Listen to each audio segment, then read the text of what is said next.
Saul. Channeled through John Smallman. September 1, 2015. Saul.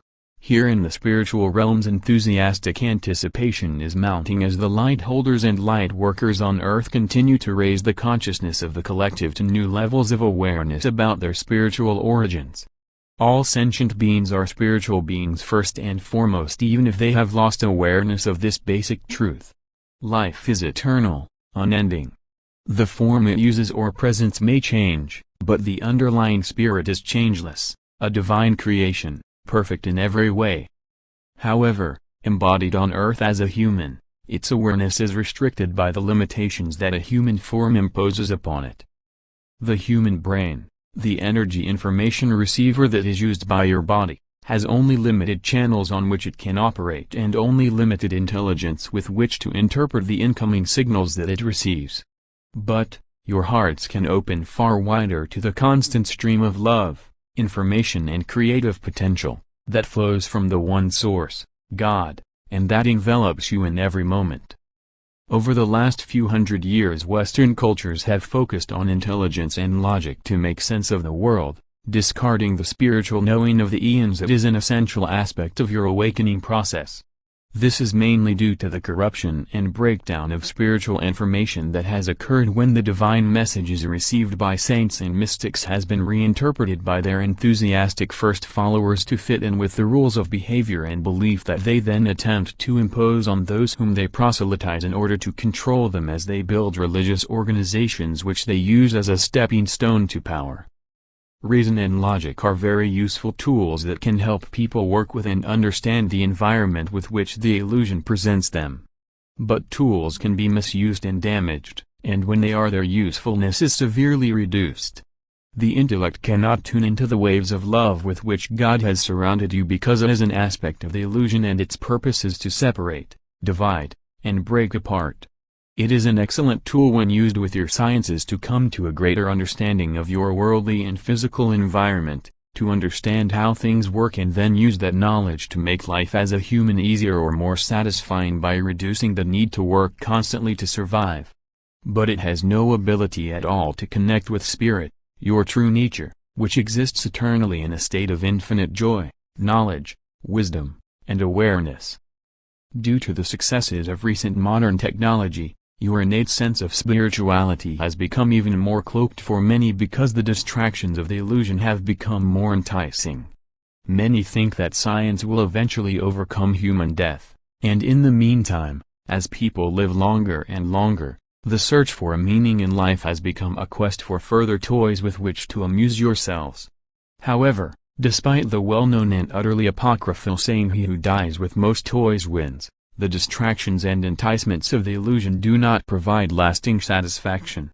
The toys that you have become boring, and new ones have to be invented to replace them, and the rate of replacement keeps accelerating. You are divine beings, one with God, but temporarily unaware of that ultimate truth. And while that truth remains hidden or cloaked, you will continue to seek satisfaction, perhaps even ecstasy in the enticements of the illusion, but, of course, you will never find it there because it can only be found in God. God created you in and with infinite love, and in that state you were sublimely happy.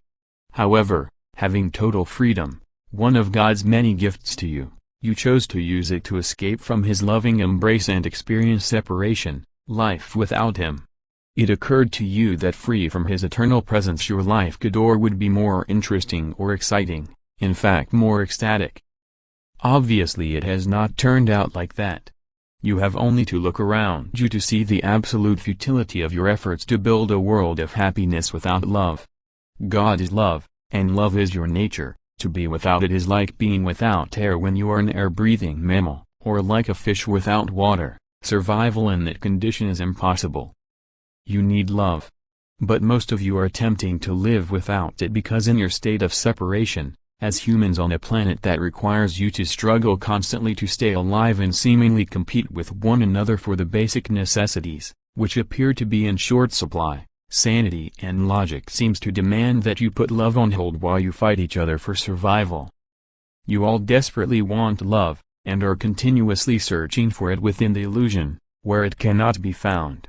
You may experience it for short periods of time, but either pain, suffering, disease, betrayal, or eventually death persuade you that love is a lost cause, and that you are far better off focusing on your individual survival as you attempt to escape the inevitability of human death.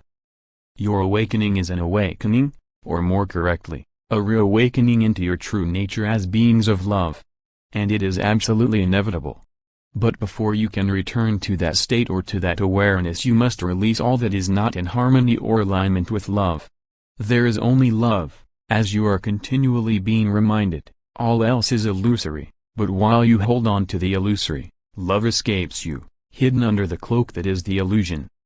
So, as we watch with great joy the amazing progress you are making towards your natural and eternal state, we would remind you with all seriousness of the essential need that you take as much time out from your daily earthly duties as you possibly can to retire to your holy inner sanctuaries to refresh and strengthen yourselves by calling on us for assistance and for a loving hug. You are spiritual beings and you need daily contact with the love field that envelops you.